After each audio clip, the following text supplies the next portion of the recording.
The Victory-class Star Destroyer was a game-changer in the realm of galactic warfare. Engineered by the masterful hands of the Kuwati people and produced by Rendili Star Drive, it was one of the first significant successes of Imperial shipbuilding. Serving both the Galactic Republic and later the Galactic Empire, the Victory-class was conceived as a multifaceted warship capable of dominating a wide variety of combat situations, from devastating space battles to laying siege to planetary strongholds. Its combination of raw, destructive power, strategic versatility, and technological sophistication made the Victory-class a prime example of Imperial might and ambition. At the core of the Victory-class Star Destroyer's impressive arsenal were the quad-turbo laser batteries, an awe-inspiring array of 10 colossal weapons strategically mounted on the ship's flanks. Each battery was made up of 4 massive barrels, capable of unleashing a torrent of high-energy plasma bolts. This highly concentrated firepower was the backbone of the Victory-class's offensive capabilities, enabling it to decimate enemy forces with a single salvo. The design choice to mount these quad-turbo lasers symmetrically on the port and starboard sides was a deliberate one. It allowed the Victory-class to engage enemies with devastating broadside attacks, laying waste to enemy ships caught in the path of its concentrated fire. These turbolasers were capable of annihilating smaller vessels and creating critical damage to larger ships. The immense kinetic and thermal energy released with each blast could puncture shields and vaporize armor, rendering enemy ships vulnerable to follow-up assaults. However, these weapons had a drawback. The fixed positioning of the turbolasers along the flanks meant that the ship had to be carefully maneuvered into the perfect firing position. This presented a significant tactical challenge, as exposing the ship's vulnerable flanks to enemy fire in the process was a risk that demanded both skillful piloting and coordinated gunnery. Their spare commanders had to balance raw power with tactical positioning, a delicate dance that turned each battle into a test of both strategy and precision. While the quad-turbo lasers delivered unparalleled firepower, the Victory-class also relied on 40 double-turbo laser batteries to provide much-needed adaptability in combat. These smaller but highly effective turrets were distributed across the hull, giving the ship the ability to fire in multiple directions simultaneously and rapidly engage a variety of threats. The forward-facing turbo lasers, 10 in total, were particularly valuable during head-on engagements. They allowed the Victory-class to deliver concentrated bursts of fire during the initial stages of an attack, or while pursuing enemy vessels in retreat. The remaining 30 double-turbo lasers were arranged along the sides, ensuring that the Victory-class could maintain fire superiority in broadside engagements, while also providing a strategic option to deal with multiple adversaries at once. These double-turbo lasers excelled in engaging smaller, more nimble targets like starfighters or corvettes, which might otherwise exploit the weaknesses of the ship's larger weaponry. Their rapid targeting systems and high rate of fire made them indispensable in skirmishes, where their quick response time allowed the Victory-class to adapt to constantly shifting battle conditions. In addition, their ability to strike large vessels and weaken shields or disable critical systems made them a crucial part of the Victory-class's ability to handle diverse threats in any combat scenario. Incorporating yet another layer of destructive power, the Victory-class Star Destroyer boasted 80 concussion missile tubes, designed to deliver explosive payloads, capable of devastating heavily shielded or fortified targets. These tubes were arranged in a meticulous pattern across the ship, ensuring it had missile coverage from all angles, forward, flanks, and rear. The missiles themselves were highly effective at bypassing energy shields, delivering their devastating explosions directly to a target's hull. The forward section of the ship housed 20 concussion missile tubes, perfect for unleashing a rapid, powerful barrage during the opening moments of a battle. The missiles could cripple or destroy key targets, causing confusion and disrupting enemy lines. Another 40 tubes were situated along the flanks of the ship, enabling the Victory-class to execute broadside missile strikes in coordination with its turbo laser barrages. This combination of firepower created a brutal 1-2 punch that often overwhelmed enemy defenses. The The remaining 20 missile tubes were located at the rear, allowing the ship to defend itself against pursuers or retaliate against any foes that attempted to escape. Concussion missiles were renowned for their ability to strike critical hits on enemy ships, disabling engines, shields, and weapons systems. The psychological warfare aspect was also significant, as the sight of numerous missile detonations often shattered enemy morale, further cementing the Victory-class reputation as a vessel capable of inspiring fear and awe on the battlefield. Beyond pure offensive power, the Victory-class Star Destroyer featured a set of 10 tractor beam projectors, which provided the ship with an invaluable strategic tool. 6 of these projectors were positioned on the forward hull, allowing the Victory-class to target and immobilize enemy ships directly ahead. 4 additional projectors were distributed along the ship's flanks, giving the Victory-class the ability to control enemies on the sides as well. These tractor beams were not only essential for capturing or disabling enemy vessels, but they played a key role in defensive and support operations. They could be used to prevent smaller ships from escaping, ensuring that they could be targeted by the ship's turbolasers or boarded by Imperial forces. Additionally, these beams were indispensable in capturing enemy ships for further examination, intelligence gathering, or to seize important supplies and personnel. In times of retreat or heavy conflict, the tractor beams also had a logistical role, enabling the Victory-class to tow damaged friendly ships or reposition key assets in the heat of battle. This made the Victory-class not just a warship, but a versatile tool for controlling the ebb and flow of combat, further reinforcing its dominance in battle. The true brilliance of the Victory-class Star Destroyer lay in the way its weapon systems worked in concert. The combination of quad and double turbolasers, concussion missile tubes, and tractor beam projectors created a seamless array of offensive and control mechanisms that could be used in harmony to manage any situation on the battlefield. Each weapon was meticulously placed and calibrated to ensure maximum effectiveness, whether engaging enemy capital ships, neutralizing smaller vessels, or controlling the flow of battle. Advanced targeting systems ensured that every weapon was linked into a unified network, allowing the Victory-class to engage multiple threats across various ranges without losing momentum. This integrated approach made the Victory-class not only a powerhouse of destruction, but a versatile tool that could dominate a range of combat environments, from space battles to planetary assaults, without ever losing its edge. Even with the introduction of newer, more advanced Star Destroyer models, the Victory-class remains one of the most iconic warships ever created. Its arsenal of turbo lasers, missiles, and tractor beams, combined with its advanced targeting and control systems, made it a formidable force throughout the Galactic Empire's reign. The Victory-class Star Destroyer was more than a vessel. It was a testament to Imperial engineering and tactical foresight. It combined the raw, destructive power of a fleet in a single ship, ensuring that its legacy would endure as a symbol of the Empire's military dominance. Whether leading a siege, engaging in fleet combat, or enforcing control in contested space, the Victory-class proved that it was one of the most adaptable and powerful warships ever to grace the galaxy. Even in its twilight years, it remained a haunting reminder of the Empire's relentless pursuit of power and control across the stars. The Victory-class Star Destroyer, already a testament to cutting-edge military engineering, reached an unprecedented level of versatility with its alternative armament configuration.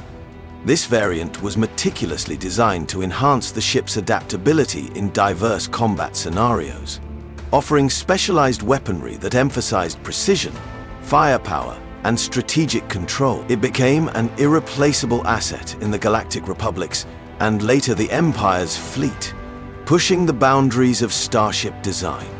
Central to this upgraded configuration were 10 light turbo quad lasers, which replaced the traditional heavy quad turbo laser batteries.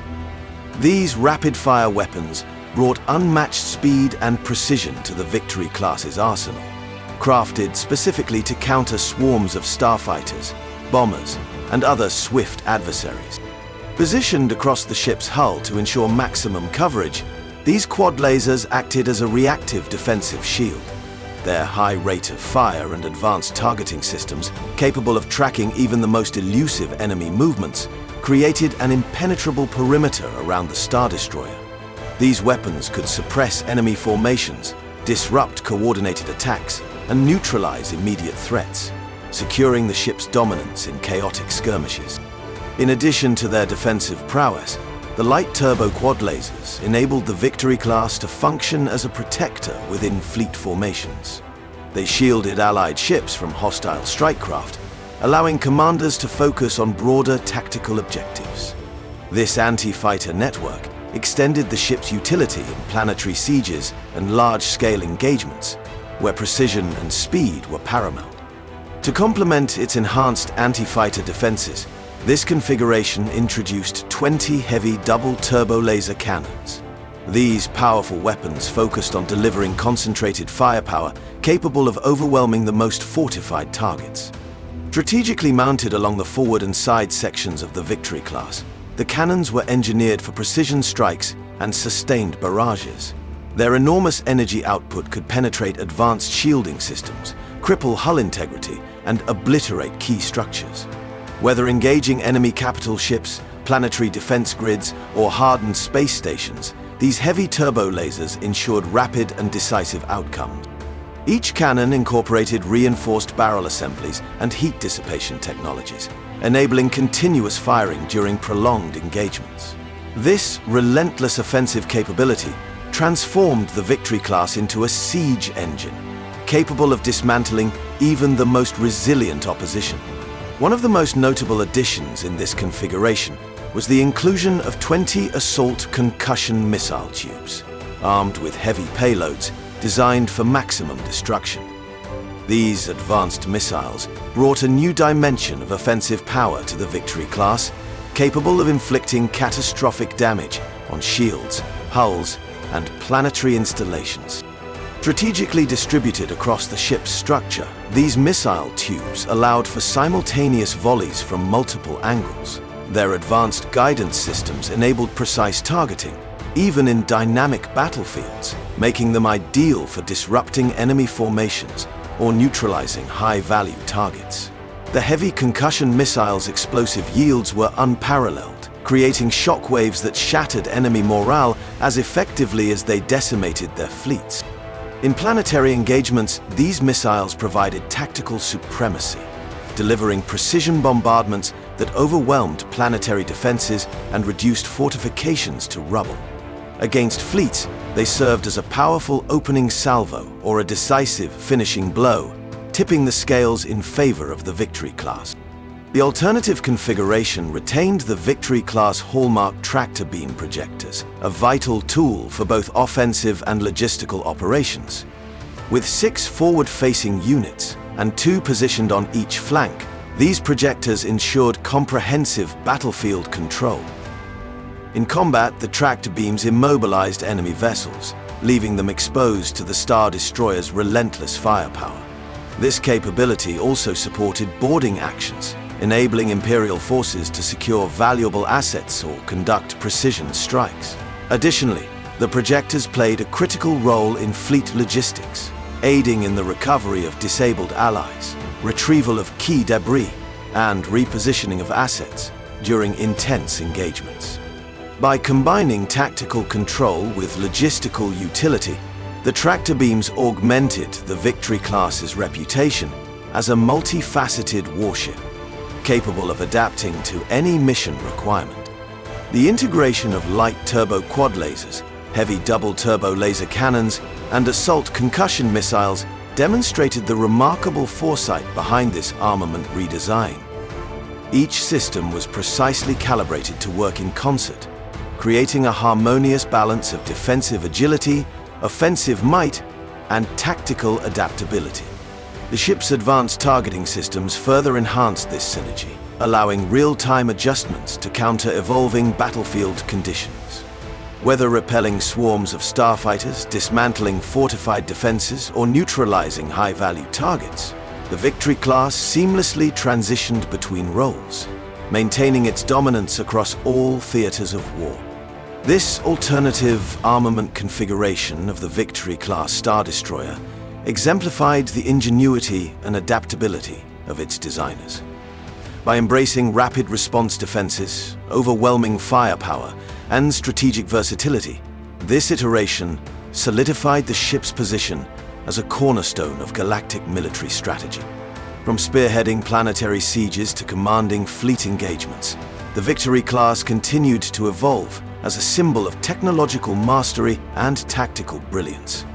Its refined arsenal ensured its legacy endured, etching its name into the annals of galactic warfare as one of the most formidable and versatile vessels ever conceived. The Victory II class Star Destroyer stands as a monumental evolution of its predecessor, the original Victory class, marking a leap forward in the Empire's ongoing campaign to perfect its military machinery. Designed with both overwhelming firepower and strategic adaptability, the Victory II was crafted to assert dominance in a wide variety of combat scenarios, from large-scale fleet battles to tactical solo engagements. Its weapon systems reflect this versatility, combining the destructive power of heavy turbo lasers with the precision and utility of missile systems and tractor beam projectors. The Victory II's armament, therefore, makes it a quintessential tool of Imperial might, capable of enforcing the Emperor's will across the galaxy. At the heart of the Victory II's armament is an array of 128 turbo lasers, which represent the ship's core offensive capabilities. These turbo lasers are divided into two primary categories: heavy quad turbo lasers and medium dual turbo laser batteries, each offering distinct advantages and allowing the Victory II to engage a diverse range of targets effectively. The quad turbo lasers, numbering 12, are the ship's most potent weapons. These turbo lasers unleash incredibly powerful bursts of energy, capable of inflicting massive damage to even the toughest of enemy capital ships. Their ability to cut through shields and deal devastating blows to enemy hulls makes them ideal for large engagements, where overwhelming firepower is required to break the enemy's defenses. The strategic placement of these turbo lasers along the hull of the Victory II maximizes their effectiveness, providing concentrated fire during broadsides or long-range bombardments, while also enabling simultaneous multi-target strikes. In addition to the quad turbo lasers, the Victory II is equipped with 40 dual turbo laser batteries, which provide a faster rate of fire and greater versatility. These weapons are particularly effective against smaller, more agile targets such as frigates, corvettes, and fighters. The rapid-fire capability of the dual turbo lasers makes them essential for engaging a diverse array of threats, from swarming enemy starfighters to smaller capital ships attempting to maneuver around the Victory II's heavier guns. The dual turbo lasers can also be used in tandem with the quad turbo lasers for coordinated multi-target strikes, ensuring that the Victory II can rapidly respond to evolving battlefield conditions. The turbo lasers fly before the Victory. Together, these turbo lasers give the Victory II an exceptional level of offensive power, capable of engaging enemies ranging from powerful capital ships to smaller craft, ensuring its role as a formidable and adaptable presence in battle.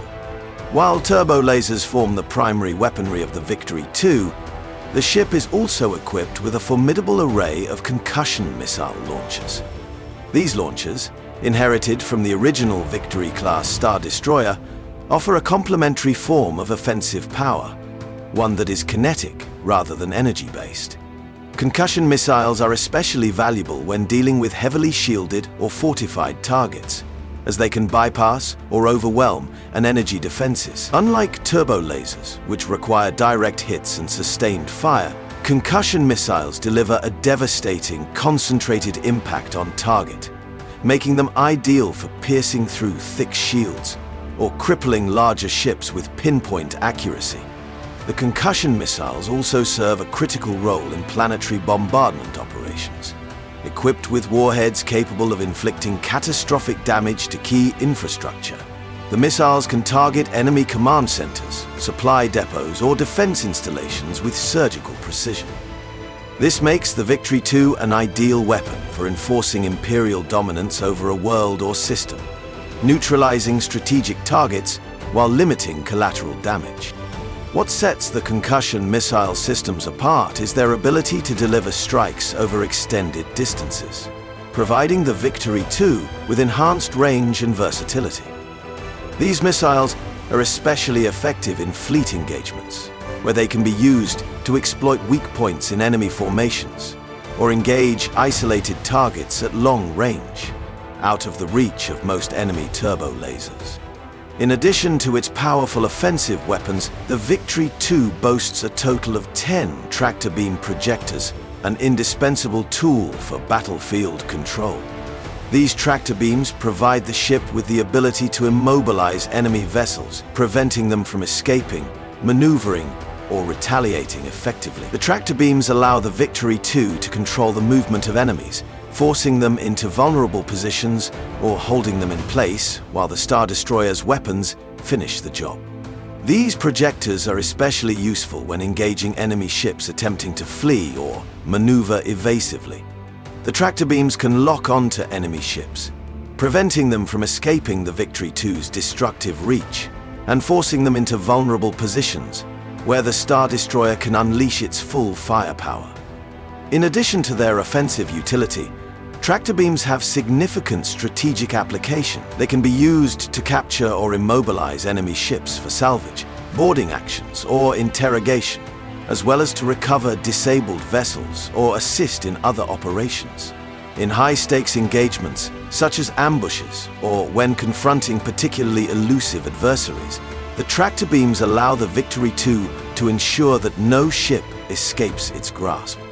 The weapon systems of the Victory II class Star Destroyer are powered and coordinated by cutting-edge fire control and power distribution systems, which ensure that the ship's firepower can be deployed with maximum efficiency. These systems are crucial to the Victory II's ability to coordinate its multiple weapon systems, allowing them to function in harmony and apply devastating, well-timed strikes against a variety of targets. The fire retol systems enable the Victory II to lock onto and engage targets with pinpoint precision. These advanced targeting solutions ensure that the ship can bring all of its weaponry to bear with devastating effect, while simultaneously tracking multiple threats. This is particularly valuable in large fleet engagements, where the Victory II may need to engage multiple targets at once. The system's ability to prioritize and adjust targeting in real time ensures that the Victory II remains a dominant force throughout the battle. The power distribution network of the Victory II is also significantly enhanced compared to earlier designs. The ship's power systems are engineered to ensure that its various weapons and systems receive the required energy without causing instability or excessive drain on critical components. This optimized power flow ensures that the Victory II can maintain sustained firepower during prolonged engagements, keeping its weapons systems operational and allowing it to continue fighting at full capacity, even under heavy fire. The Configuration 2 of the Victory II class Star Destroyer represents an updated and upgraded version of the original design, with enhancements aimed at increasing the ship's versatility and effectiveness across a broader spectrum of combat situations. One of the most significant changes in Configuration 2 is the inclusion of medium turbo lasers, light turbo lasers, and assault concussion missile launchers. The medium turbo lasers are designed for long-range engagements, offering powerful, concentrated energy bursts capable of damaging large enemy capital ships.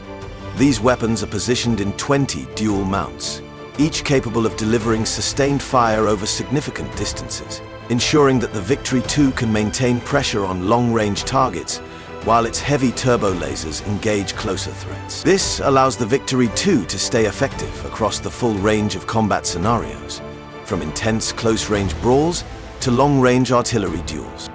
The light turbo lasers are primarily intended for defensive operations, as they are effective against smaller, faster craft such as starfighters and corvettes. These turbo lasers are housed in 10 quad mounts, providing a wide spread of fire and allowing the Victory II to defend itself against swarming enemy fighters. With a total of 40 light turbo lasers, the Victory II can easily neutralize swarms of enemies, reducing the threat to its more vulnerable areas while maintaining offensive pressure on larger targets. The inclusion of assault concussion missile launchers further enhances the Victory II's flexibility, allowing it to deliver powerful kinetic strikes to targets at longer ranges, or to target key components of enemy ships. These launchers can be equipped with ion cannons, enabling the Victory II to disable enemy vessels without destroying them. The ability to choose between high-yield missiles or disabling ion blasts provides the Victory II with options for a variety of tactical situations, from outright destruction to capturing enemy ships for interrogation or salvage.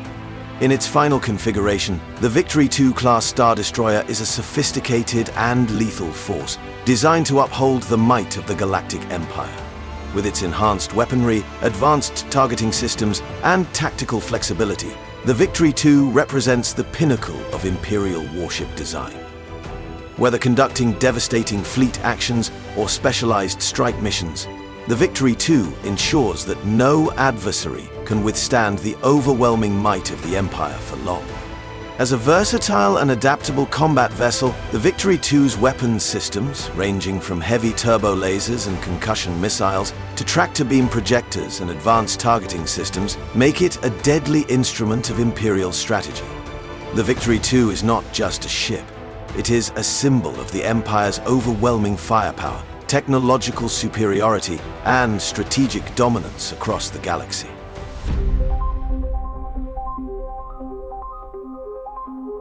The Victory II class Star Destroyer, a pinnacle of Imperial naval engineering, blends unparalleled firepower with cutting-edge propulsion technologies, making it a masterpiece of both offensive and strategic capabilities.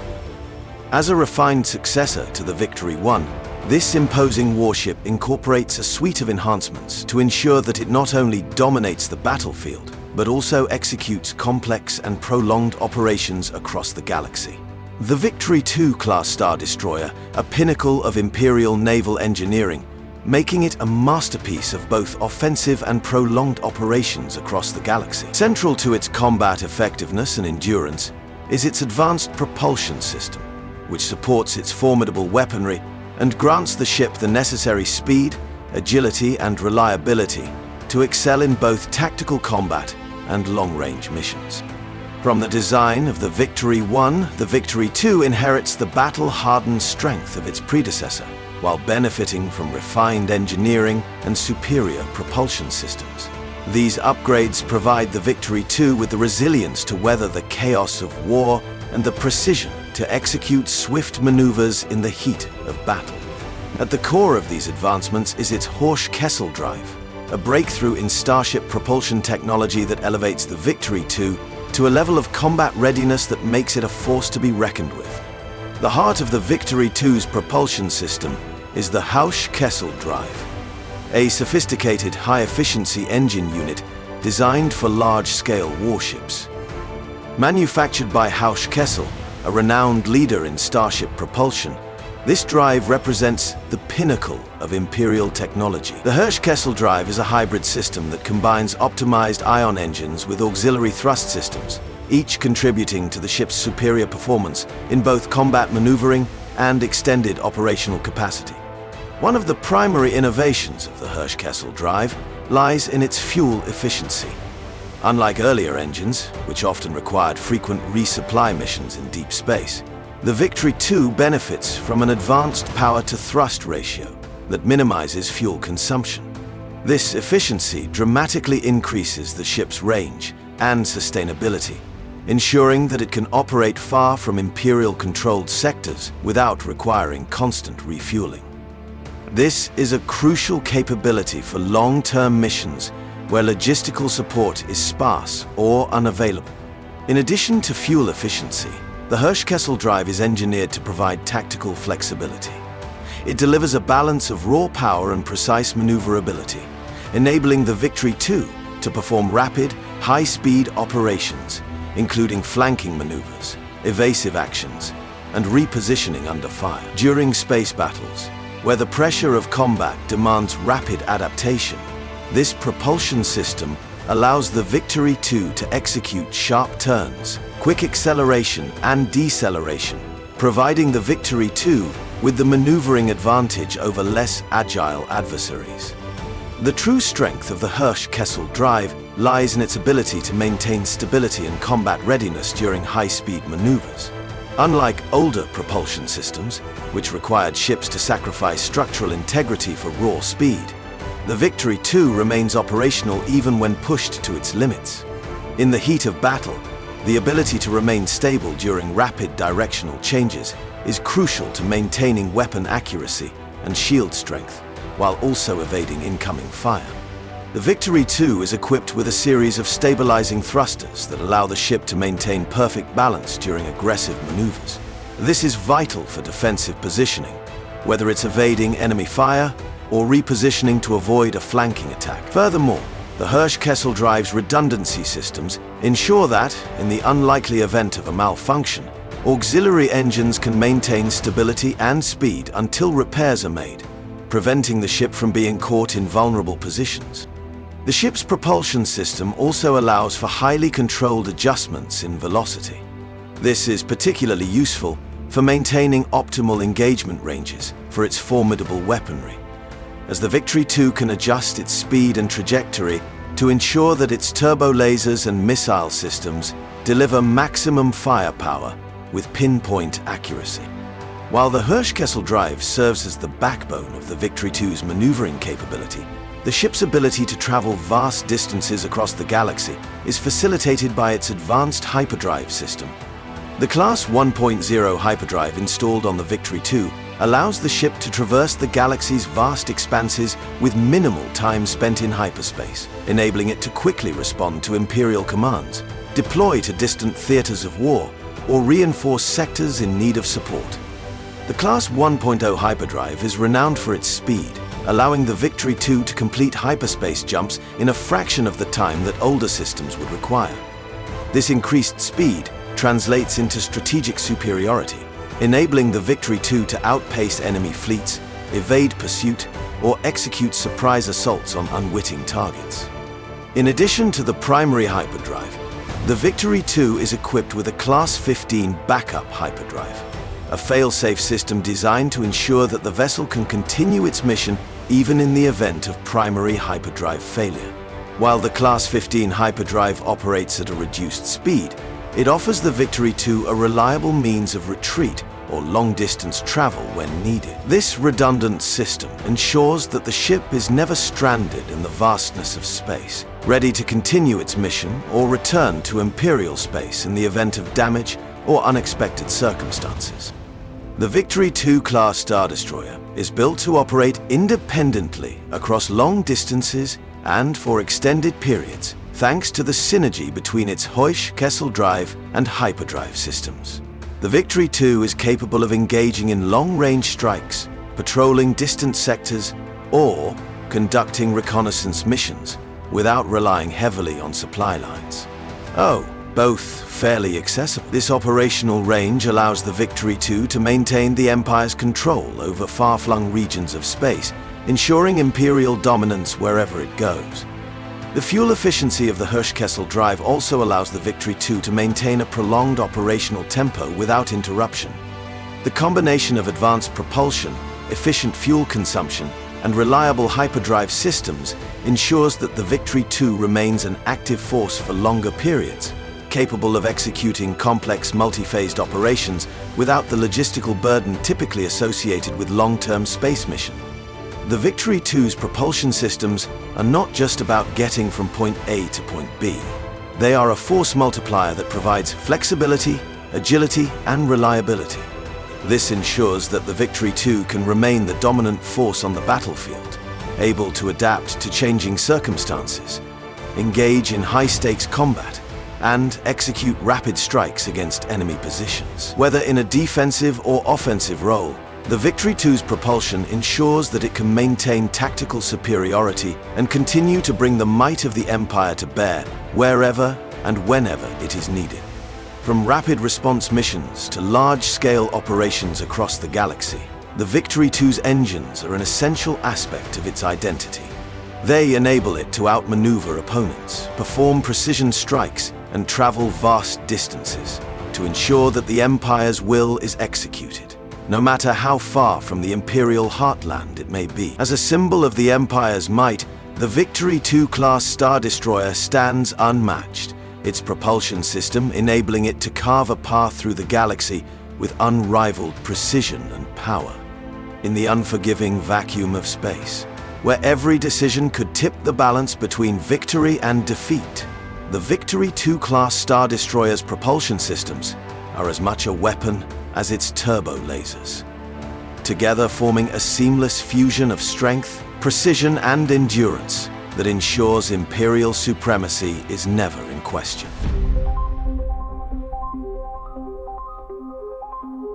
The Victory-class Star Destroyer stands as one of the most iconic vessels in the history of galactic warfare, embodying the raw power, technical innovation, and strategic thinking that defined the military doctrine of the Galactic Republic, and later the Imperial Empire. Created as the backbone of the Republic's navy and subsequently refashioned to serve as a cornerstone of Imperial military supremacy, this imposing starship became synonymous with the Empire's unyielding presence across the galaxy. From its formidable armament to its extensive logistical capacity, the Victory-class Star Destroyer was designed to endure the harshest environments and deliver overwhelming firepower in every engagement. And the Victory-class Star Destroyer was conceived as a symbol of military might, a vessel capable of projecting power across vast swathes of the galaxy while remaining highly efficient in battle. At a formidable length of 900 meters, the ship was designed to be both imposing in size and nimble in its combat maneuvers. The Victory class is distinguished by its triangular wedge shape, a design that is both functional and intimidating, serving as a visual representation of the Empire's dominance and a practical tool for maximizing its offensive capabilities.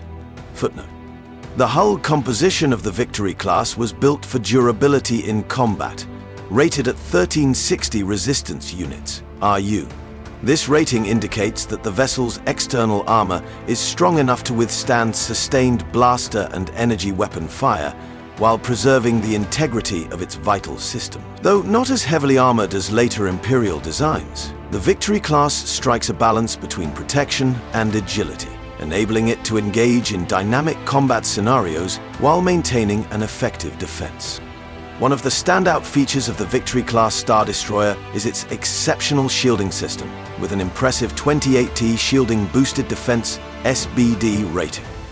This powerful defensive mechanism makes the Victory class highly resistant to direct hits from turbo lasers, blasters, and missiles. The ship's shield generators are specifically designed to absorb and deflect energy blasts, ensuring the protection of its core systems and allowing the vessel to stay operational during extended battles. The Victory class is also equipped with redundant energy systems, which help maintain its shield strength even after damage to one or more shield generators. This redundancy is essential for long-term operations, particularly during protracted engagements, where repeated enemy fire might compromise the ship's defenses. While this system makes the Victory class a formidable opponent in battle, it is not without its vulnerabilities. The ship's shields can be overwhelmed by sustained fire from advanced enemy weapons, which is why the Victory class often operates in tandem with other ships in a fleet formation to support its defense capabilities. The Victory-class Star Destroyer is not just a combat vessel, but also a self-sustaining war machine designed for prolonged operations in deep space. With a cargo capacity of 8,100 metric tons, the ship can carry a wide array of equipment, munitions, and supplies necessary for extended campaigns.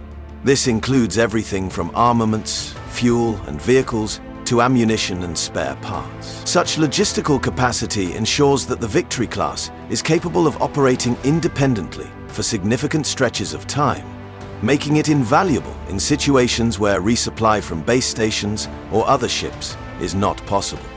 Additionally, the Victory class is designed to carry 4 years' worth of consumables, including food, water, oxygen, and other essential supplies needed to sustain the crew during extended deployments. This ensures that the ship can operate in distant sectors of the galaxy, far from supply hubs, and remain effective in prolonged operations without the need for constant resupply. Whether conducting long-range surveillance, sustained fleet engagements, or serving as a command center for a larger operation, the Victory class's logistical capabilities give it the operational endurance required for success in any mission scenario. To maintain its dominance on the battlefield, the Victory-class Star Destroyer is equipped with cutting-edge sensor suites and navigation systems. The ship's sensor array provides long-range scanning capabilities that allow it to detect enemy ships and objects from vast distances. These sensors play a crucial role in early threat detection, providing commanders with vital information on the location, movement, and potential intentions of enemy forces. In combat scenarios, this intelligence is invaluable, enabling the Victory class to adjust its tactics in real time and respond to threats before they can fully materialize.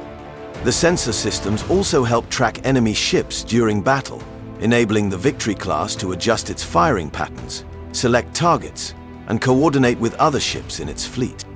The Victory class's advanced navigation system ensures precise hyperspace travel, as well as real space maneuverability. This system allows the vessel to execute complex tactical maneuvers in battle, while also providing reliable, instantaneous course adjustments when operating in deep space. Whether navigating through hyperspace or adjusting its trajectory to evade enemy fire, the Victory class's navigation systems make it a formidable opponent in any theater of war. Designed to serve in a multitude of roles, the Victory-class Star Destroyer features at least one docking bay capable of housing and launching smaller vessels, including TIE fighters, shuttles, and reconnaissance ships. These support craft are essential for planetary assaults, recon missions, and search and rescue operations, adding layers of tactical versatility to the Victory class. The inclusion of these smaller crafts allows the Victory class to engage in both offensive and defensive operations, while also ensuring the flexibility to perform logistical support tasks for larger fleet movements. Equally important is the ship's escape pod system, which provides an essential measure of crew survival in the event of catastrophic failure or destruction. The Victory class is equipped with a series of escape pods designed to evacuate crew members into deep space, ensuring that personnel have a chance to survive after the ship is abandoned. Although the number of escape pods is limited, the inclusion of these pods highlights the Empire's commitment to safeguarding the lives of its officers and enlisted personnel during emergency situations. The Victory-class Star Destroyer played an integral role in shaping the course of galactic history. Both during the Galactic Republic era and the subsequent rise of the Imperial Empire, its design, carefully crafted to balance combat power, endurance, and logistical support, made it an ideal vessel for large-scale operations in space. The new castle seemed to fit in better with large-scale operations in space. The ship's robust armor, formidable weaponry, and self-sufficiency ensured that it could operate far from home, engaging in fleet combat or maintaining control over galactic sectors for long periods of time. Although later models such as the Imperial class would supersede the Victory class in terms of sheer firepower and advanced technologies, the Victory class remains a cornerstone of the Star Destroyer legacy.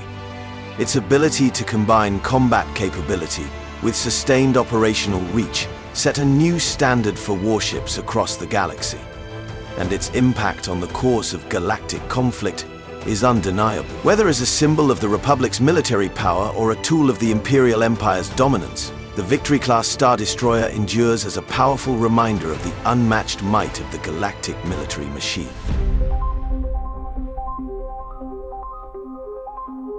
The Victory-class Star Destroyer stands as one of the most iconic vessels in the Imperial fleet, serving as the foundation for the Galactic Empire's war machine. While its awe-inspiring design and formidable firepower commanded attention, it was the crew, a well-coordinated elite team, that truly ensured the vessel's success in missions of vast scale and importance. The Victory class was not just a massive warship, it was a floating city in space, requiring a diverse range of personnel with highly specialized skills to operate and manage its complex systems.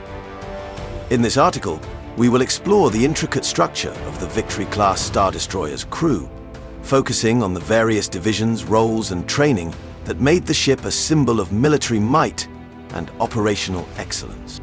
Spanning a full complement of 4,798 to 6,107 personnel, depending on the specific variant, either Victory I or Victory II, the crew played an indispensable role in ensuring the vessel could perform its multifaceted missions. These roles ranged from command officers responsible for strategic decisions to highly trained gunners and pilots, tasked with executing complex combat maneuvers. Let's explore the structure, training, and operational adaptability of the Victory-class Star Destroyer's crew, highlighting their vital contributions to the ship's operations. At the top of the Victory-class Star Destroyer's crew hierarchy was the Commanding Officer, CO, the individual responsible for making the strategic decisions that shape the course of every mission. Typically a captain or admiral, the CO wielded ultimate authority over all shipboard activities and coordinated actions between the fleet. The CO's role extended beyond mere tactical decisions.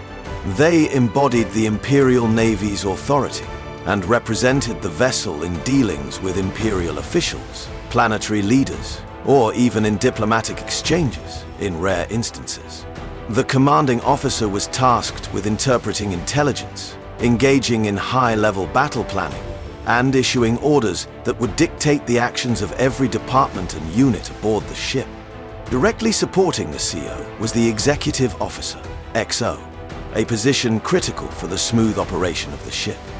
The XO was often seen as the CO's right hand, carrying out directives and overseeing the day-to-day readiness of the vessel. They served as the liaison between the senior leadership and the enlisted crew, ensuring that the command structure flowed seamlessly. With a focus on discipline and ensuring the ship's systems were fully operational, the XO was often the first to step in should the CO be incapacitated or otherwise unavailable, assuming command of the vessel in critical situations. Below the CO and XO stood the department heads, officers who were in charge of specific sectors, such as navigation, engineering, communications, and weapons systems. Each department head was responsible for coordinating their subordinates to ensure operational efficiency, especially in the face of conflict. Whether overseeing repairs in the engine room or managing strategic fleet coordination from the bridge, these officers played pivotal roles in ensuring that the Victory-class Star Destroyer could function at its peak in any given situation. The true backbone of the Victory-class Star Destroyer was its specialized crew members, each trained to perform their tasks with precision, whether in combat, repair, or support roles. One of the most important and high-stakes roles on the Victory-class Star Destroyer was that of the gunners, responsible for controlling the ship's formidable weaponry. The vessel was equipped with an array of weapons, including turbo lasers, ion cannon turrets, and concussion missile launchers, all of which required expert operators. There were 226 gunners aboard the ship, each specially trained to target and engage enemy vessels with devastating accuracy. Their training was comprehensive, covering everything from operating advanced targeting systems to engaging in tactical fire coordination with other sections of the ship. The gunners had to be prepared for split-second decisions, reacting to incoming threats while simultaneously delivering deadly payloads against hostile ships. In addition to the ship's artillery, the Victory class relied heavily on its starfighter wings, consisting of TIE fighters and other small support craft. These pilots were some of the most highly trained individuals aboard, skilled in various forms of aerial and space combat. Their missions ranged from dogfighting against enemy starfighters to performing bombing runs on strategic targets. Pilots were extensively trained in the art of space warfare, often engaging in mock battles and drills to refine their maneuvering skills. In addition to standard combat readiness, pilots were often called upon to lead offensive strikes on planetary targets, providing close air support to ground forces. With its massive size and complexity, the Victory-class Star Destroyer required a dedicated engineering team to ensure the smooth operation of its intricate systems. Engineers were responsible for maintaining the ship's power plants, hyperdrive engines, reactor cores, and other critical systems, ensuring that the vessel could remain operational even in the heat of battle. Training was rigorous, with engineers learning how to conduct emergency repairs and ensure the ship's survivability in case of system failures or hull breaches. These crew members often worked in high-pressure environments, particularly in the aftermath of enemy attacks, where their skills in damage control were invaluable. And the medical staff aboard the Victory-class Star Destroyer played a crucial role in maintaining the health and well-being of the crew, particularly during prolonged engagements or extended missions. Medics, doctors, and surgeons were prepared to deal with a range of injuries, from blaster wounds to internal injuries caused by the ship's violent movements or battlefield impacts. End of footnote. These professionals worked around the clock to provide life-saving treatment, often in hazardous conditions, and were trained in field medicine to treat casualties in battle. The medical crew also had a vital role in maintaining the mental health of the crew during long campaigns, offering psychological support during the stresses of war. Training for the crew of the Victory-class Star Destroyer was nothing short of intense. Every member of the crew, from the most senior officer to the newest enlisted recruit, underwent a grueling regiment, designed to ensure they were prepared for any situation. The crew was trained in a variety of combat scenarios, with a particular focus on battle coordination. The gunners and pilots trained to work in unison, honing their skills to target and engage hostile ships, while the ship's larger weaponry engaged enemy forces. Combat drills were performed regularly, including live-fire exercises, starfighter combat, and large-scale fleet engagements, ensuring that every crew member understood their role within the broader battle plan. In the heat of battle, the crew had to react quickly, often under immense pressure, to adapt and overcome rapidly changing circumstances. I was one of them. The engineering crew underwent specialized technical training, learning to manage and repair the ship's advanced systems under high-stress conditions. Engineers were drilled on how to conduct repairs in various battle scenarios, and damage control protocols were a critical part of their training. Engineers worked closely with the gunners and pilots, providing the necessary technical support to keep weapons and propulsion systems functioning, even during the most intense combat situations. Mason and Cup. The medical staff received extensive training in emergency response, trauma care, and surgical procedures. Additionally, they participated in psychological support programs to assist the crew in dealing with the mental strain of prolonged campaigns. The medical teams practiced triage and rapid evacuation techniques to ensure that the wounded were quickly stabilized and transferred to secure locations for treatment. One of the most remarkable features of the Victory-class Star Destroyer was its ability to operate with a reduced crew. Under certain circumstances, the ship could function with as few as 17 85 personnel, as highly trained crew members were able to perform multiple duties across different departments. Despite this reduced crew size, the Victory-class could still engage in combat missions, maintain vital ship systems, and continue to coordinate with other fleet elements. This adaptability was a key feature of the ship, ensuring that it could remain operational in situations where manpower might be limited. The crew of the Victory-class Star Destroyer was an elite group, expertly trained and organized to handle the complexities of operating one of the Empire's most formidable warships. From the commanding officer to the pilots, gunners, and engineers, every member of the crew played a crucial role in ensuring the ship's operational success. The combination of specialized training, a rigorous command structure, and adaptability to battle conditions made the Victory-class a symbol of Imperial military might. Through their unyielding dedication and skill, the crew not only upheld the integrity of the ship, but also contributed to the broader success of the Empire's military objectives.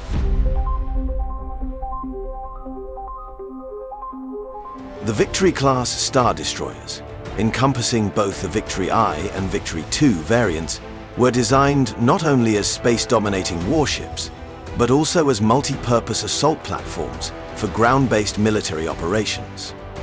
These ships were integral to the Imperial Navy's approach to planetary conquests, insurgency suppression, and maintaining order within the galaxy. Both variants of the Victory class had the capability to transport and deploy ground forces, vehicles, and specialized equipment for planetary operations, making them crucial to the Empire's expansion and military campaigns. With the Empire's primary objective often revolving around the subjugation of rebellious planets or the suppression of dissidents across the galaxy, the ability of these warships to conduct large-scale planetary assaults set them apart. Not only did they dominate the stars, but they also paved the way for Imperial forces to assert control over the surface of enemy worlds, showcasing their versatility beyond space combat. The Victory I-class Star Destroyer, one of the earliest designs in the Victory series, was built with a keen focus on ground operations, boasting an impressive capacity to deploy up to 2040 troops. This troop complement included Imperial soldiers, Special Forces units, and various support personnel. These soldiers were rigorously trained to handle planetary invasions, riot control operations, and counter-insurgency missions. The victory I provided, the overwhelming force needed to subdue even the most heavily defended planets, and bolster Imperial dominance in hostile territories. In addition to its extensive troop transport capabilities, the Victory I was equipped to carry a wide array of ground vehicles designed to ensure the success of planetary assaults. These vehicles were indispensable in maintaining momentum during invasions and were particularly effective against fortified enemy positions. One of the most iconic pieces of ground support equipment aboard the Victory I was the AT-AT Walker, all-terrain armored transport. These massive, four-legged combat vehicles were heavily armored and armed with powerful blasters capable of devastating enemy defenses. Designed to lead the charge in assault scenarios, the AT-ATs were primarily used in frontline engagements, where their formidable presence and firepower would break through the strongest of enemy fortifications. Alongside the AT-ATs, the Victory I could also carry other essential assault vehicles, such as the Juggernauts and Hava 9 floating fortresses. Juggernauts were heavily armored, transport vehicles equipped to carry large groups of soldiers and provide fire support to ground troops. Their size and firepower made them invaluable in urban warfare, where they could demolish barricades and establish control over occupied zones. The Hava 9 floating fortress, another integral part of the Victory I's assault force, provided mobile cover and artillery support, protecting Imperial ground forces during advanced tactical maneuvers. In terms of transportation, the Victory I-class carried specialized dropships and troop transports. These craft were indispensable for deploying troops and vehicles from orbit to planetary surfaces under hostile conditions. The dropships were used to rapidly deploy soldiers directly into combat zones, while the troop transports were more suited for ferrying large numbers of troops or heavier equipment, such as armored vehicles, across the battlefield. This efficient deployment capability made the Victory I-class Star Destroyer an essential tool in any ground-based military campaign. While retaining much of the Victory I-class design, the Victory II-class Star Destroyer introduced several important modifications that enhanced its effectiveness in planetary assault operations. These improvements included a reduction in troop capacity to 1,600 soldiers, but this adjustment was offset by key enhancements in vehicle complement and more efficient ground operations systems. The reduction in personnel allowed the Victory II to place greater focus on specialized vehicles and more agile deployment strategies. The Victory II maintained a substantial presence on the battlefield with its fleet of 10 AT-AT walkers, retaining the same heavy firepower and armored resilience as the Victory Y, but introduced the more agile AT-ST walkers, all-terrain scout transport. These smaller, more maneuverable walkers were crucial for flanking maneuvers and providing close-range support for infantry.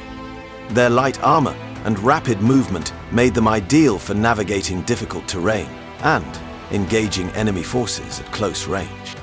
Additionally, the Victory II carried 10 Juggernauts, further enhancing its logistical capabilities on the battlefield. Juggernauts provided both fire support and a secure method of transporting Imperial forces across dangerous terrain. These vehicles were invaluable during urban assaults or when storming heavily fortified positions. Another notable improvement in the Victory II was its ability to carry Lambda-class shuttles, which were utilized for rapid deployment of troops, VPs, and reconnaissance teams. With 5 Lambda-class shuttles aboard, the Victory II could efficiently land smaller, specialized groups of soldiers or conduct reconnaissance missions without requiring larger assault craft. Furthermore, the Victory II was equipped with various support vehicles designed to assist in battlefield logistics and ensure the sustainability of Imperial forces in prolonged engagements. These included vehicles for medical evacuation, supply transport, and reconnaissance, each of which helped to maintain the operational continuity of the Imperial ground forces. Both the Victory I and Victory II class Star Destroyers were meticulously designed to accommodate and support the Empire's complex ground-based military operations. While the Victory I offered larger troop capacity and a greater variety of support vehicles, the Victory II represented an evolution, offering enhanced vehicle deployment and specialized units capable of responding to a wider range of operational scenarios. The challenges of such a seaworthy warcraft, both complete and incompetent, sat at the center of the challenges tested on the strike. The Victory-class Star Destroyers' capabilities went far beyond space combat. These ships served as highly effective planetary assault platforms, capable of carrying out invasions, counterinsurgency operations, and the subjugation of hostile populations. With their impressive array of ground transport vehicles, including ATATs, ATSTs, juggernauts, and specialized shuttles, the Victory class could deploy overwhelming force directly onto the surface of any planet, ensuring Imperial control over the galaxy's most strategically important locations. By integrating ground forces, vehicles, and troop transports, the Victory-class Star Destroyers were indispensable to the Empire's military strategy, providing a level of flexibility and dominance that made them a cornerstone of the Imperial Navy's military campaigns. Whether launching a full-scale invasion or conducting counterinsurgency operations, the Victory-class Star Destroyers proved to be essential tools for asserting the Empire's will across the galaxy. Star and Sage had been elected Star Captains, and the last time the Star Destroyers had been on the galaxy,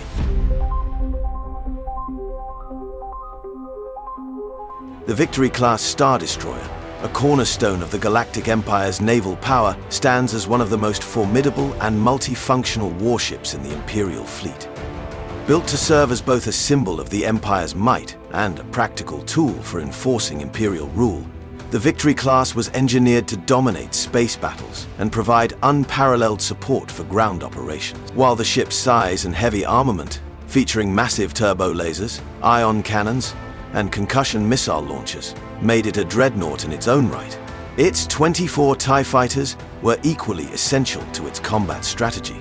Although this number may seem modest compared to the larger Imperial-class Star Destroyers, which carried hundreds of starfighters, the Victory class made the most of these fighters, using them in highly specialized roles to ensure maximum tactical flexibility.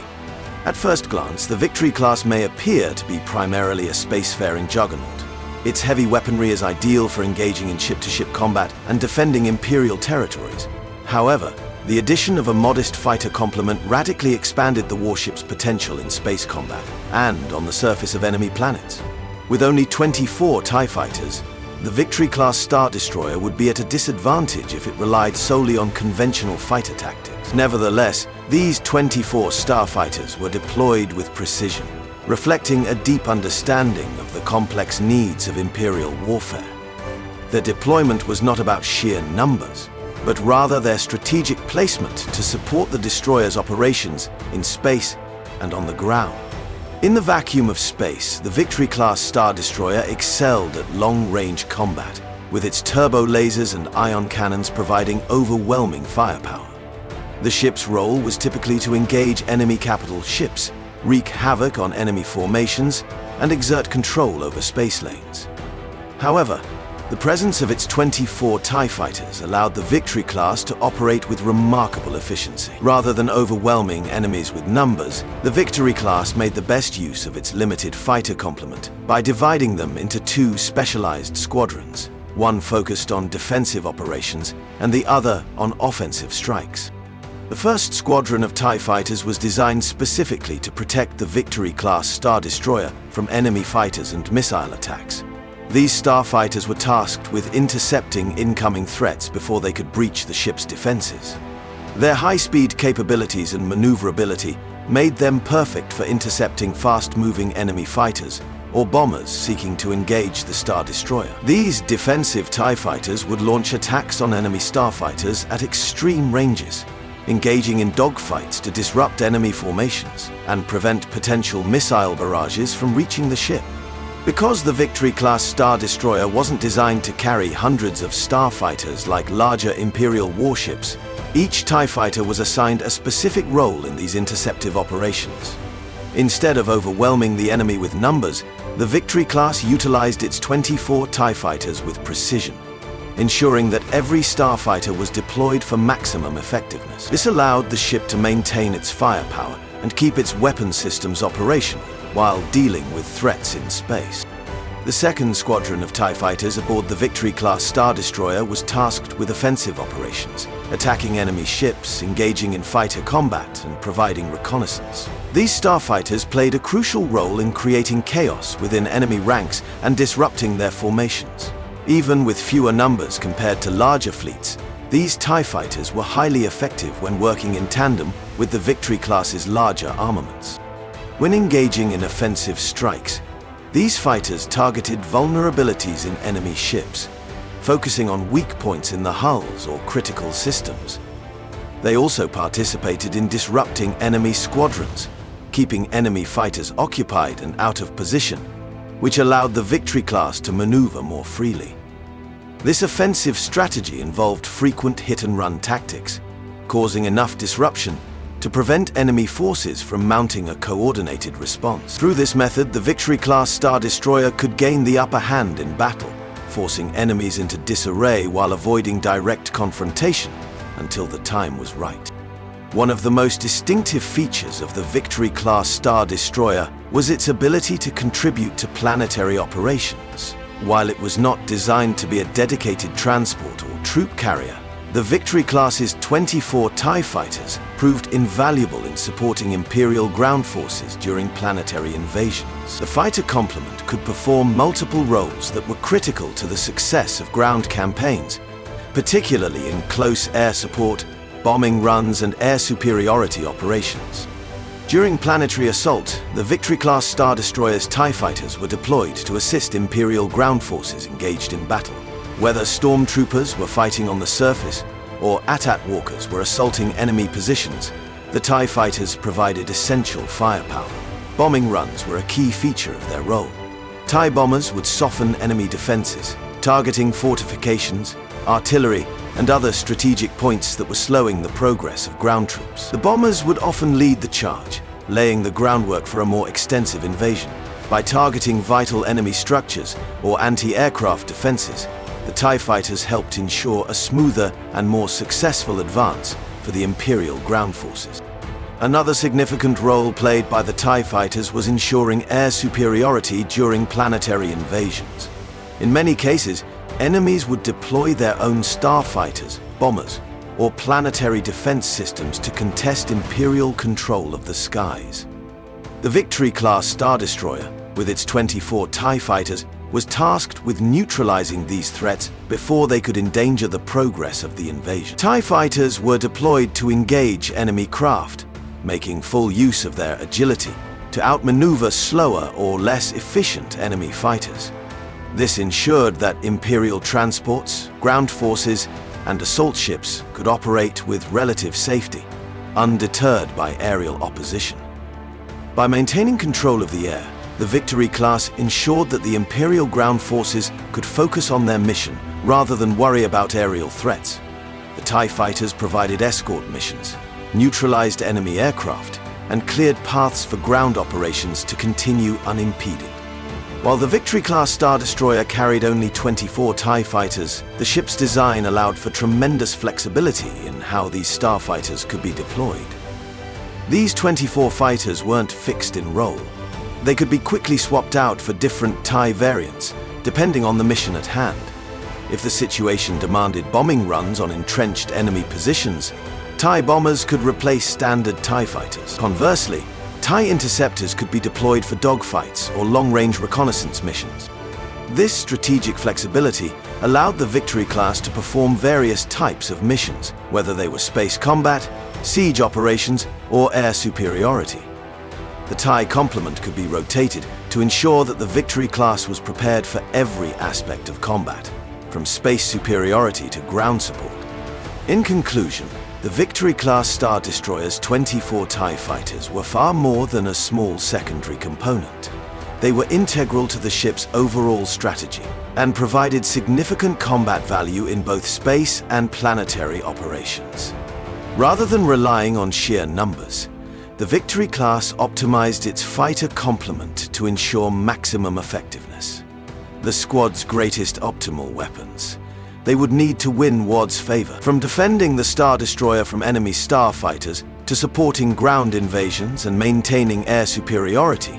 The 24 TIE fighters were a key part of the ship's success. By leveraging these starfighters in a specialized and strategic manner, the Victory-class Star Destroyer demonstrated that even a small fleet of fighters could provide tremendous value in the execution of a well-executed military campaign. This approach to strategic deployment allowed the Victory class to maintain flexibility, adapt to various missions, and secure the Empire's supremacy in any operational theater.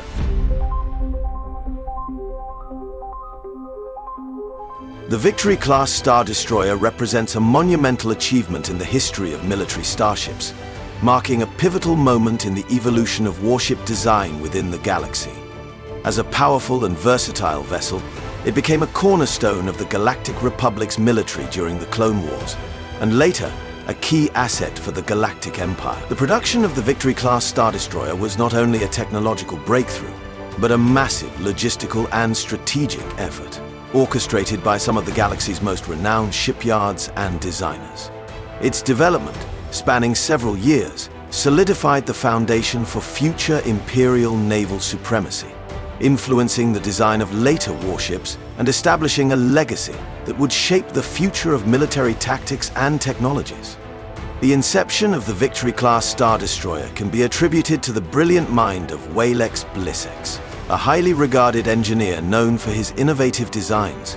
Blissex's philosophy was rooted in the need for a warship that was both versatile and cost-effective, capable of fulfilling a wide range of military functions, from space combat to planetary invasions, without draining the Republic's financial resources. Unlike the massive and heavily armed Imperial-class Star Destroyer, which would later symbolize the Empire's overwhelming might, the Victory class was designed for practicality and operational efficiency rather than sheer size. Blissex emphasized a balanced approach in his design. The Victory class needed to be a formidable force in space, equipped with turbo laser batteries, concussion missile launchers, and substantial shields, while also remaining affordable and relatively easy to produce in large numbers. The goal was to create a vessel that could perform a variety of roles, ranging from defense to offense, while minimizing the costs associated with more specialized warships. By prioritizing firepower and defensive capabilities, Blissex designed the Victory class to be a dependable asset in both fleet actions and military campaigns, where it could be deployed in large quantities to achieve strategic advantage. The Victory I-class, the first iteration of the Victory class, was designed with these ideals in mind. It incorporated advanced long-range targeting systems and robust armor, which made it ideal for the Republic Judicial Forces in their role as peacekeepers and patrol ships. However, with the outbreak of the Clone Wars, the Victory I-class proved invaluable in large-scale military engagements, particularly in battles against separatist forces. Its success set the stage for the next iteration of the Victory class, leading to the development of the Victory II class, an upgraded version that featured enhanced weaponry, better shielding, and improved crew management system. The mass production of the Victory-class Star Destroyer was a joint effort by two of the galaxy's most renowned shipyards, Rendili Star Drive and Kuat Drive Yards. These shipyards played pivotal roles in ensuring that the Republic, and later the Empire, could field a large and powerful fleet capable of asserting control across the galaxy. Rendili Star Drive, located in the Rendili system, was renowned for its history of producing reliable and efficient military vessels. The company's shipyards were crucial to the creation of the Victory class, thanks to their focus on practicality and rapid production. Rendili Star Drive's facilities were equipped to handle the massive scale of production needed to meet wartime demands. The shipyard specialized in the construction of versatile and dependable ships, and its ability to streamline production processes helped reduce costs, ensuring the Victory-class Star Destroyers could be produced quickly and in great numbers. The efficiency and craftsmanship of Rendili Star Drive made it an essential partner in the effort to equip the Republic with the military power it needed to counter the Separatists' growing threat. In addition to Rendili Star Drive, Kuat Drive Yards, located in the Kuat system, was another major contributor to the Victory-class production effort. Known for its vast production capacity and cutting-edge technology, Kuat Drive Yards had the infrastructure needed to manufacture ships on a massive scale. Kuat's advanced assembly lines allowed for the rapid construction of warships, including the Victory class, without sacrificing performance or quality. The sheer scale of Kuat's operations made it possible to meet the Republic's growing demand for warships, while still maintaining the production of other important vessels, like the Venator-class Star Destroyer. Both shipyards relied on extensive logistical networks to ensure the timely delivery of parts and components for the Victory class. These components, such as ion engines, hyperdrive systems, turbo laser batteries, and sensor arrays, were sourced from a variety of smaller manufacturers across the galaxy. This decentralized production system allowed the main shipyards to focus on the assembly of the Victory-class vessels, while specialized contractors handled the more intricate technological components. Building a Victory-class Star Destroyer required a highly coordinated effort. The process began with the assembly of the ship's massive frame, followed by the integration of vital systems such as ion engines, hyperdrives, and turbo laser batteries. Once these core components were in place, the ships underwent rigorous testing to ensure their capabilities met the stringent requirements of space combat. After the testing phase, final outfitting included the installation of additional armaments, hangar bays for starfighters, and defensive systems. Each Victory-class Star Destroyer underwent extensive quality checks before being cleared for deployment. The logistical complexity of producing the Victory class was immense. Components were gathered from across the galaxy and transported to the shipyards, where they were assembled into the finished warships. These efforts had to be meticulously planned, as any delay in the supply chain could disrupt production. As the demand for Victory-class Star Destroyers increased, both Rendili Star Drive and Kuat Drive Yards operated at full capacity, working to ensure that the Republic's military forces had the ships they needed to maintain dominance over the galaxy. The financial cost of producing a Victory I-class Star Destroyer was considerable, with each ship estimated to cost around 5,700,000 credits. This cost reflected the advanced technologies used in the construction of the vessel, as well as its size and complexity. However, the Victory class was considered relatively cost-efficient compared to other more specialized ships, such as the Venator-class Star Destroyer and the later Imperial-class Star Destroyer. The Victory class, while not as large or as heavily armed as these vessels, offered a balance of firepower, versatility, and cost efficiency that made it an ideal choice for the Republic during the Clone Wars. When the Victory II class was introduced, the cost per ship was reduced to approximately 500,000 credits. This reduction in cost was largely due to advancements in manufacturing techniques, improved crew management, and more efficient assembly processes. Despite the cost savings, the Victory II class retained all the core features that made the original Victory class so effective, including enhanced weapons, improved shielding, and upgraded systems, ensuring it remained a formidable force in space combat. For the Galactic Empire, the Victory-class Star Destroyer was an indispensable asset. Its ability to be produced in large quantities made it a cornerstone of the Empire's military strategy. The low cost, coupled with its firepower and versatility, allowed the Empire to maintain a powerful fleet capable of asserting control over vast stretches of the galaxy, from the core worlds to the outer rim. Though the Victory-class Star Destroyer was eventually overshadowed by larger ships like the Imperial-class Star Destroyer, its legacy endured. The design principles established with the Victory class, such as a focus on versatility, firepower, and cost efficiency, would go on to influence the development of future warships, including the Imperial class and other ships that would dominate the galaxy for generations to come. Despite being replaced in frontline roles by larger, more advanced vessels, the Victory class remained an important asset in the Imperial fleet for many years. Its adaptability and relatively low cost allowed it to continue serving in secondary roles, such as system defense and patrol operations, long after newer warships took center stage. The Victory-class Star Destroyer was far more than just a warship. It was a milestone in the evolution of military ship design. Its blend of powerful weaponry, versatility, and cost-effectiveness made it one of the most important ships of its time. From its creation for the Republic Judicial Forces to its widespread deployment by the Galactic Empire, the Victory class set the stage for many of the galaxy's future warships. Its enduring legacy serves as a testament to the ingenuity and foresight of those who created it, influencing naval warfare strategies for generations to come.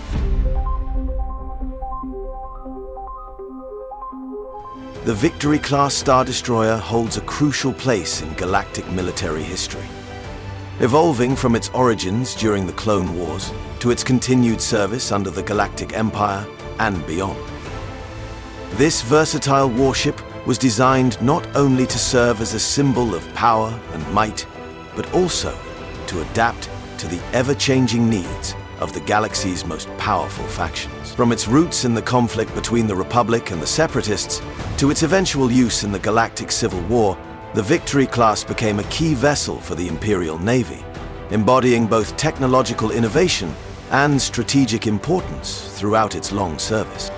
The creation of the Victory-class Star Destroyer traces back to the early stages of the Clone Wars, a time of intense conflict between the Galactic Republic and the Separatist Alliance.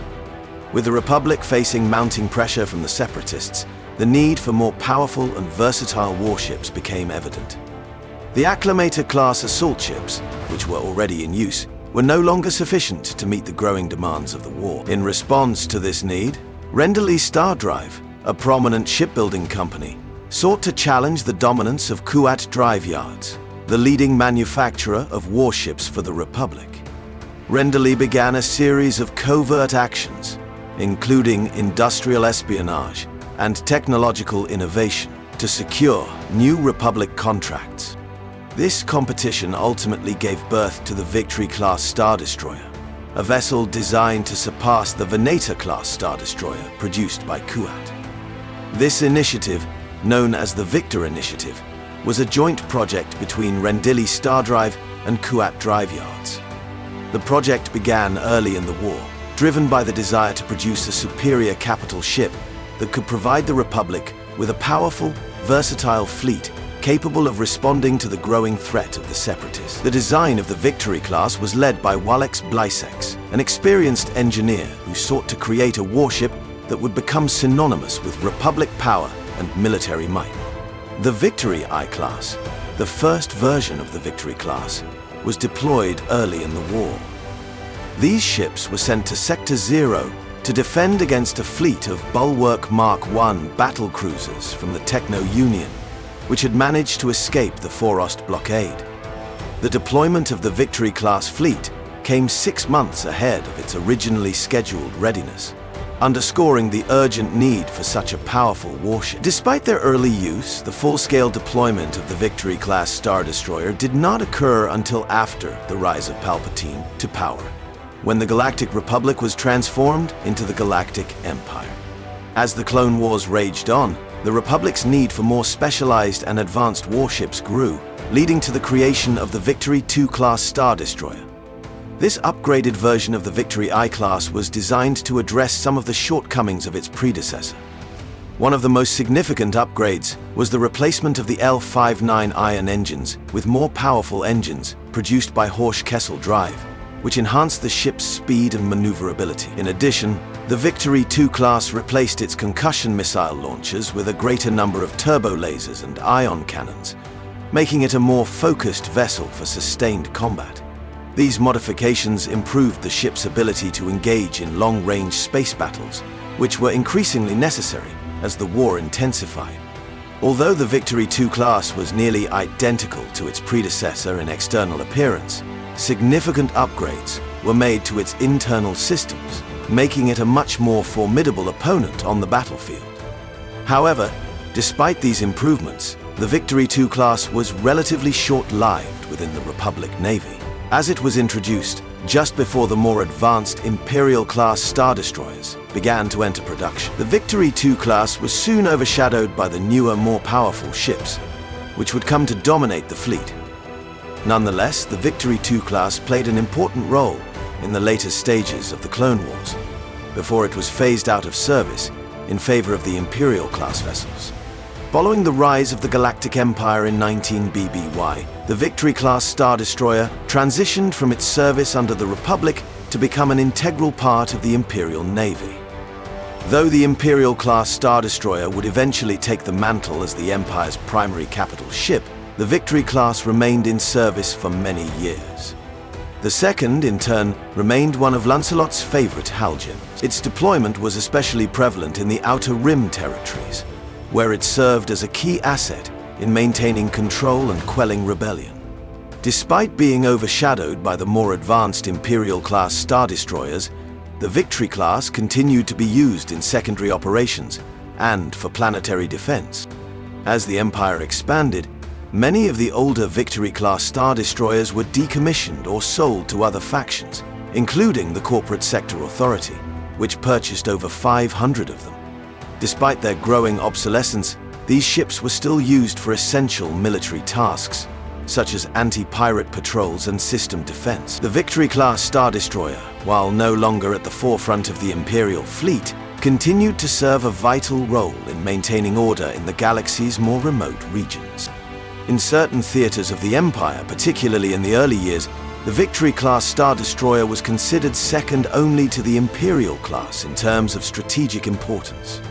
Ships of this class were frequently deployed alongside Imperial-class Star Destroyers and other capital ships in large-scale assaults. For example, during the Battle of Switrig, the Victory-class ships were used to strip the shields of enemy ships, allowing for devastating follow-up attacks with turbo lasers and concussion missiles. Despite its powerful firepower, the Victory class had one major weakness: its relatively slow speed. This limitation became evident during the Battle of Dinab, where rebel forces were able to outmaneuver the Victory-class fleet, defeating Imperial squadrons individually before reinforcements could arrive. To mitigate this vulnerability, Imperial tacticians often paired Victory-class Star Destroyers with faster support ships like the Interdictor-class Star Destroyer and the Carrack-class light cruiser, which could provide the necessary speed and mobility to compensate for the Victory-class slower pace. The Victory-class Star Destroyer enjoyed a brief resurgence during the era of Grand Admiral Thrawn, one of the most brilliant tacticians in the Empire's history. Thrawn, recognizing the need to maximize available resources after the Empire's significant losses during the early years of the rebellion, revived several older ships, including the Victory class, to bolster the fleet. These ships, though outdated, provided a critical role in Thrawn's campaigns, particularly when newer, more advanced ships were in short supply. Victory-class Star Destroyers were deployed once again on the front lines under Thrawn's command. They played a key role in the Battle of Queumin, where Thrawn used these ships to destroy the Itermin Batiov pirates, a threat that had been underestimated by the pirates themselves. The Victory-class Star Destroyers proved themselves once again to be formidable adversaries, contributing significantly to the destruction of the pirate fleet. The Victory-class Star Destroyer continued to serve throughout the Galactic Civil War, though its role became increasingly secondary. The newer Imperial-class Star Destroyers had surpassed the Victory class in firepower, speed, and maneuverability, and the Victory class was relegated to supporting roles. However, the Victory class remained an essential part of the Imperial fleet, particularly in operations in the Outer Rim and other areas where rebel forces were active. Legions examined the comics and directories recorded on the Xandan. After the fall of the Empire, the Victory-class Star Destroyers saw continued service with the Imperial Remnant and other Imperial factions. Some of these ships, updated for modern operations, were deployed as specialized pirate hunter vessels. These updated Victory-class ships were equipped with advanced tractor beams designed to capture enemy ships rather than destroy them. These vessels played a role in various operations, including missions to combat piracy and rebel activity across the galaxy. The Victory-class Star Destroyer was also deployed during the Yuuzhan-Vong War, where it participated in the Battle of Borosk, fighting alongside other remnants of the Imperial fleet against the invading Vong forces. The continued service of the Victory class, even after the fall of the Empire, demonstrated the ship's durability and its continued relevance, even in the face of more advanced threats. The Victory II class Star Destroyer was introduced near the end of the Clone Wars, addressing many of the weaknesses of the earlier Victory I class. Designed to be more maneuverable and powerful, the Victory II class featured upgraded engines and enhanced weaponry. It was primarily deployed as a patrol and blockade ship, tasked with maintaining order and defending key sectors of the galaxy. Though it did not match the Imperial-class Star Destroyer in terms of firepower or versatility, the Victory II class remained a critical part of the Imperial Navy. It was used for specialized missions, such as disabling enemy ships and capturing valuable intelligence, and continued to serve in various roles throughout the Galactic Civil War. Despite being overshadowed by newer and more advanced ships, the Victory II class proved itself to be a reliable and effective warship, capable of maintaining control in key regions of the galaxy. In the aftermath of the Galactic Civil War, some Victory II class Star Destroyers were still in service with the Imperial Remnant and later with the New Republic, highlighting the enduring legacy of the Victory-class design and its continued contribution to galactic stability. The Victory-class Star Destroyer stands as a testament to the adaptability and resilience of older military designs in a galaxy that constantly evolves.